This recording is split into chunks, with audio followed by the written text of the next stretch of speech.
Jai Hind friends, let us take 10 more questions in this video and learn. As always, keep your copy of the Constitution of India handy or the app on your mobile phone.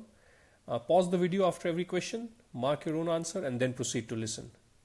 We are going to discuss question number 81 to 90 that were posted on the Telegram channel. If you wish to check the channel out for all these questions, please see the link in the description of this video. So question number 81 was this: who among the following tables the report of the Public Accounts Committee before the Parliament? Very factual, straightforward question. Even slight logic will help you answer this question. See, Public Accounts Committee, the essential work they have is to review the expenditure and the revenue of the government according to the report that is submitted by the Comptroller and Auditor General of India. So they are in a way a wing of Parliament itself. So they are working for the Parliament to ensure financial accountability is managed through the procedures that have been provided for. So obviously it will not be anybody from the government who will table it, because they keep a check on the government. So logically it cannot be either the President or the Finance Minister. And of course, because these are all committees that work under the overall leadership of the presiding officer, so little bit of thought will easily tell you that it must be the Speaker of the Lok Sabha that will present it before the Parliament. However, the performance you can see there. Anyway, next question was, which of the following departments of Ministry of Finance is responsible for the preparation and presentation of the Union budget to the Parliament, the annual Union budget which is done. So as you can see here, these are the four departments of Ministry of Finance. In fact, there is one more department which is not here, that is your DIPAM, the Department of Investment and Public Asset Management. These are the 5 departments of Ministry of Finance. I would recommend you go on the website of Ministry of Finance, and in 2-3 lines just make sure you understand what are the roles and responsibilities performed by these departments. Most of it is very clear from the name itself, but you should spend some time on that. So the Union budget, the responsibility is of the budget division, which is a part of the Department of Economic Affairs. This is actually a question which has been asked in the prelims already by UPSC earlier. The next question, 83, which of the following is or are the roles of the State Finance Commissions? State Finance Commissions, these are the commissions which are responsible for the distribution of funds between the state government and the local bodies, the Panchayati Raj institutions as well as the urban local bodies. Their constitution is done under Article 243I. I would recommend you read this once. But specifically this question can be answered obviously even by applying some logic. So first statement says to recommend grant in aid to the panchayats and the municipalities from the Consolidated Fund of India. Now this is the point where it becomes wrong, because why will they do anything with Consolidated Fund of India? They deal with the Consolidated Fund of the state. So their recommendation regarding the panchayats and municipalities will be the grant in aid from the state funds. Then second statement says to receive grants directly from the finance commissions set up by the union government. Now they don't do any work of receiving any grant. The grant will be received by the state government or the Panchayati Raj institution or the urban local bodies. They will have no role of receiving the grant as such. So of course both of these are wrong statements, and hence none of these is the answer that you should have marked here. Then the next question was, which of the following statements is or are correct regarding the official languages in India? So in this regard, the most important article for you is Article 343 onwards, and other one is 345 specially, but you should read all of them. If you read Article 343 Clause 1 itself, please do read those things which I ask you to refer.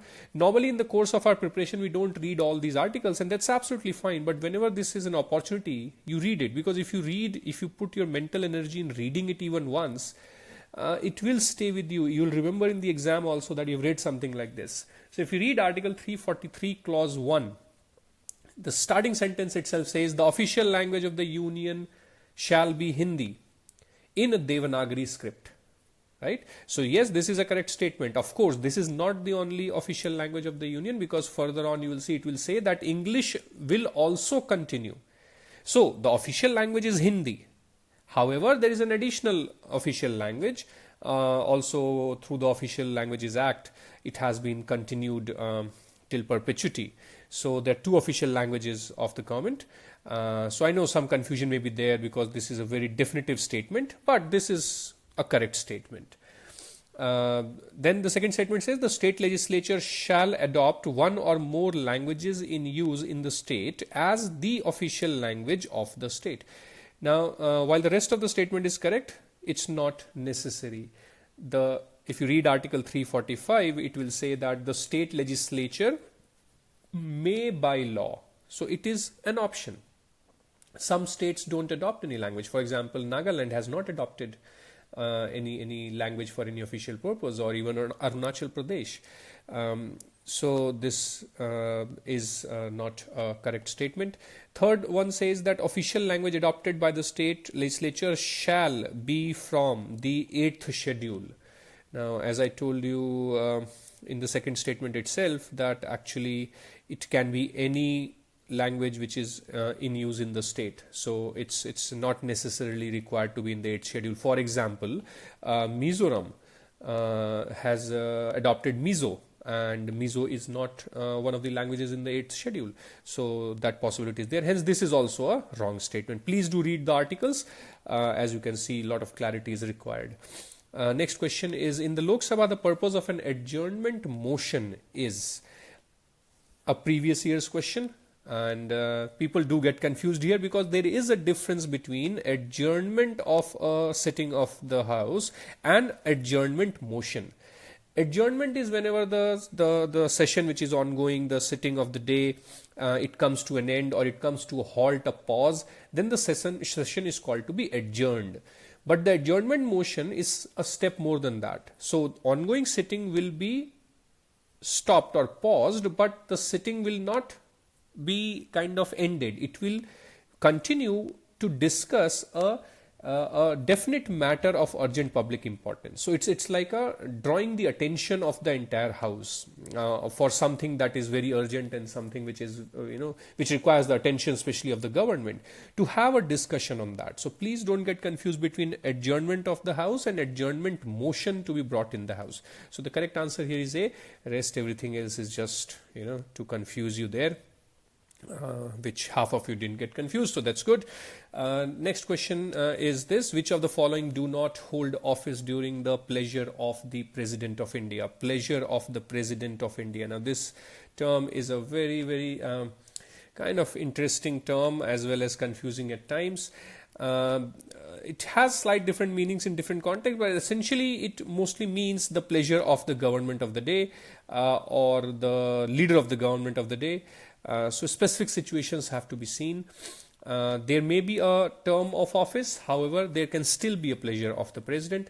Anyway, the first one says Ministers of the Union Council of Ministers. Yes, if you read Article 75, this is a straightforward statement there, which says that Union Council of Ministers hold office during the pleasure of President of India. So this is a correct statement. How the question is asking, they do not hold. So they hold. They do hold office during the pleasure. Hence, this is actually a wrong option for this question. Then ministers in the Council of Ministers for the National Capital Territory of Delhi. If you read Article 239 AA, which is the specific provision for NCT of Delhi, that's a lot of clauses there. It goes over a couple of pages. Specifically, if you go and read clause 5, it will say very clearly that this is also true. The CM and the ministers are also appointed by the President. I hope you know that. So this is actually a correct statement, hence a wrong answer for this question, because it is asking the not holding office on pleasure. Then Solicitor General of India. Now the Solicitor General of India, I'm sure you know that there is an Attorney General which is the first law officer of the country. Solicitor General and Additional Solicitor General, these are also other law officers. Now, if you see for the Attorney General, Article 76, please see that. It very clearly will explain a lot of things about the Attorney General there, and it says, it does say there in clause 4 that the Attorney General shall hold office during the pleasure of the President, right? So that's one thing. Secondly, there are rules which have been made for the law officers of the country, and in the rules there is a term of 3 years for every law officer.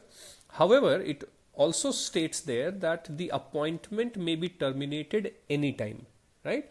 And of course, that is where the pleasure principle comes in. So yes, the Solicitor General also holds office during the pleasure of President, and hence this is also a wrong answer for this question, and hence the answer should be, none of these are correct statements. Moving on to the next question, which of the following is the largest parliamentary committee in India? Largest parliamentary committee. Now, in the previous video, we did see another question where exactly the same 4 options are also given, but in another context. So just even from that memory and otherwise your preparation, Public Accounts Committee has 22 members, 15 and 7. From the Rajya Sabha. Department related standing committees, they have 31 members. Estimates committee, let me correct myself from the last video. Inadvertently, by mistake, I had written there on the slides that estimates committee has 15 videos. However, there is a correction note also I have posted there. Estimates Committee has 30 members, and all of them are elected from the Lok Sabha itself. Privileges Committee has 15 members. So the biggest committee that you have is the DRSCs. In fact, the DRSC is actually the largest of all the standing committees of Parliament of India. So this is also a previous year's UPSC question, by the way. So that's where it really surprises me that previous year questions also are getting wrong. Next, which of the following statements are correct? First statement says, if a person having been elected to both the houses of parliament does not intimate within the stipulated time. Now, all these 3 statements are there. That's fine. You can read that. The correct answer also by now. However, I thought, these kind of questions become very, very, confusing at times, where an aspirant feels that I have to mug up and, so of course that is one way, is to just mug it up. But I find that requires too much of mental energy. So if you can understand it as a principle here today, that will be much better. So let me try and explain it to you as a simple concept. See, if there are 2 seats, okay, 2 seats. So of course these 2 seats could be in 2 different houses. They could be in the same house also. So the person has to, of course, choose one of them. And if the person does not choose one of them, then the higher seat will be vacated. Higher seat. Now, what is a higher seat? See, don't write these things as it is in exam. This is just for making you understand the concept. See, higher seat, for example, a seat in the Rajya Sabha is a higher seat, you can say. Upper house is higher than lower house. Similarly, a seat in the union legislature is higher than the state legislature. Okay, always the higher seat gets vacated.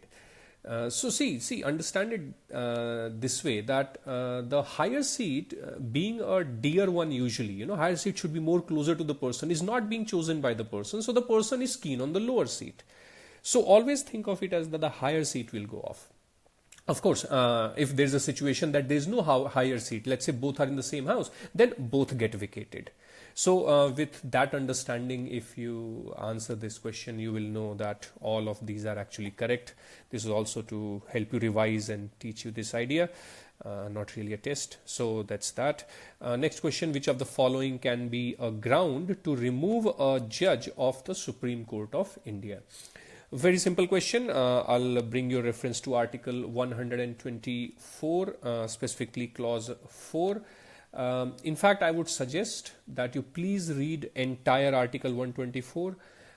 Through these series of videos, whichever articles come to a reference you should read, but there are some articles I would say read them completely, read them 2-3 times before exam, because they have a lot of possibility of questions being framed from there.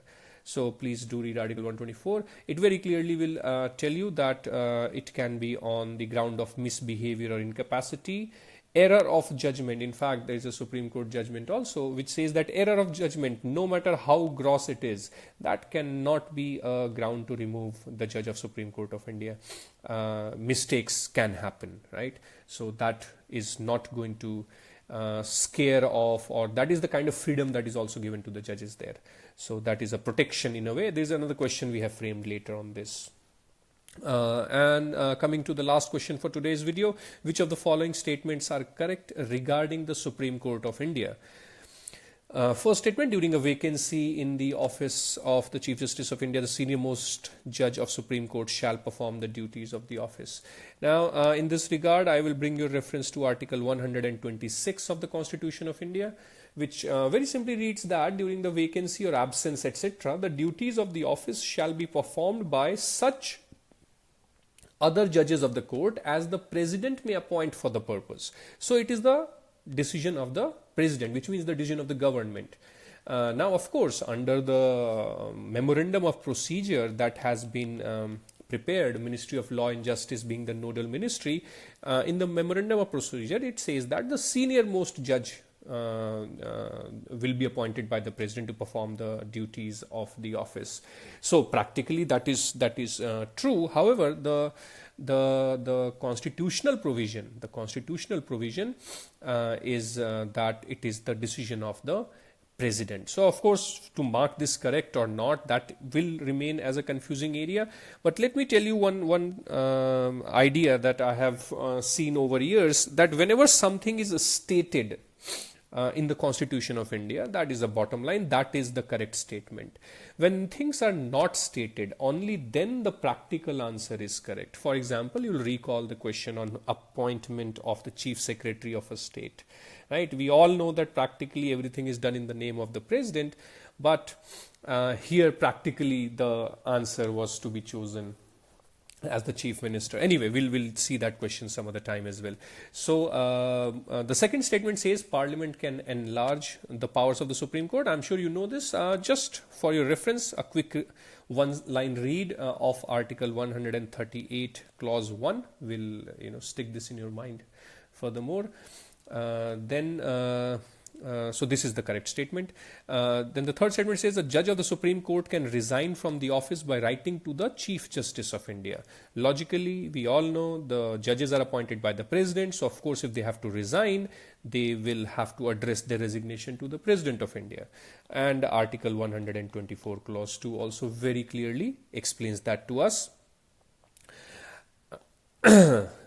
So anyway, that's the 10 questions for today, and today I thought I'll leave you with some small thoughts on dissent, which I did bring up earlier also in one of the slides. I think if we can imbibe this principle, though it's very difficult, let me tell you, it's very difficult to agree to disagree with someone.